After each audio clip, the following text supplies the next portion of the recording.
একজন লিবিয়ান যুবক, নাম তার আমের, সৌদি আরব যাচ্ছিল হজ করার জন্য। যেইমাত্র সে এয়ারপোর্টে পৌঁছালো, তার নাম দিয়ে নিরাপত্তা সংক্রান্ত একটি সমস্যা দেখা দিল। নিরাপত্তা বাহিনীর লোকেরা তাকে বলল, একটু অপেক্ষা করো, আমরা চেষ্টা করছি সমস্যাটা সমাধান করতে। এই সময় অন্য সব হাজিরা তাদের প্রক্রিয়া শেষ করে প্লেনে উঠে পড়ল, আর প্লেনের দরজা বন্ধ হয়ে গেল। কিছুক্ষণ পর সমস্যা ঠিক হয়, কিন্তু পাইলট দরজা খুলতে রাজি হল না। প্লেন চলতে শুরু করলো এবং আমেরকে ফেলে রেখে উড়ে গেল। অফিসার তাকে সান্ত্বনা দিয়ে বলল, মন খারাপ করো না, হয়তো এটা তোমার ভাগ্যেই ছিল না। কিন্তু আমিরের জন্য ছিল অটল বিশ্বাস। সে উত্তর দিল, আমার নিয়ত হজের, ইনশাল্লাহ আমি যাবই। হঠাৎ খবর এলো প্লেনটিতে যান্ত্রিক সমস্যা হয়েছে, সেটি ফিরে আসছে। প্লেনটা ফিরে এলো, মেরামত করা হলো, কিন্তু তাও পাইলট আমিরের জন্য দরজা খুলতে রাজি হলো না।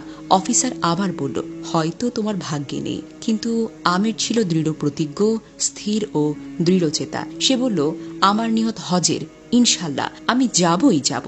প্লেন আবার উড়ে গেল। কিছুক্ষণ পর আরেকটা খবর এলো, প্লেনে আবারও সমস্যা হয়েছে। এবার নিজেই পাইলট বললেন, আমি আর উড়ব না যতক্ষণ না আমির প্লেনে ওঠে। শেষ পর্যন্ত আমির প্লেনে উঠল। সৌদি এয়ারপোর্ট থেকে সে একটি ভিডিও করল। তার আনন্দ ছিল বর্ণনার বাহিরে। এই ঘটনা আমাদের কি শেখায় জানেন? নিয়ত যদি হয় খাঁটি আর ঈমান যদি হয় পর্বতের মতো অটল, তাহলে আল্লাহ এমন দরজা খুলে দেন যা মানুষ কল্পনাও করতে পারে না।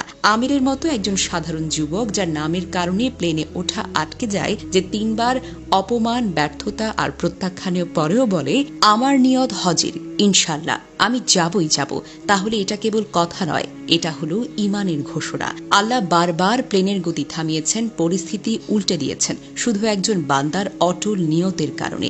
এটাই হলো ঈমানের শক্তি। আল্লাহ নিজে বলেছেন, যে আল্লাহকে ভয় করে তিনি তার জন্য উত্তরণের পথ করে দেন। সূরা তালাক আয়াত সংখ্যা 2।